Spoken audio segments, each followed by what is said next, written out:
Today day of বৃষ্টিতে স্নান করার দিন। সকাল সকাল উঠে বেরিয়ে পড়িন মান্থলি বাজার করতে। উহ, হোয়াট এ রাস্তা হইন।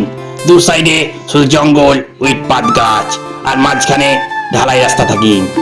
তারপর চলে আসিন দোকানে, আর সবকিছু কিনা কমপ্লিট করে বাড়ি চলে আসিন। তারপর বাড়ি এসে দেখি মাতাশ্রী তুলিং দা আমসত্ত্ব ফ্রম দা গোল স্টিল থালা অ্যান্ড কাটিং দা চারকোনা। কার কার আমসত্ত্ব খেতে ভালো লাগে অবশ্যই বলো। এইদিকে আমসত্ত্ব খেতে খেতে পারতে লাগিন সজনের শাক। দ্য শাক অফ সজনার হয়ে থাকেন হেভি কচি কচি। দিস ইজ কল চৈতে সজনে গাছ। তারপর ভাগনা আবদার করতে লাগিন যে সে ড্রয়িং করবে, তাই সে খাতা আর রং নিয়ে বসে যাইন, আর সে শুধু রং করতে থাকিন। রং করতে করতে চলে আসিন গরমের স্বস্তি বৃষ্টি।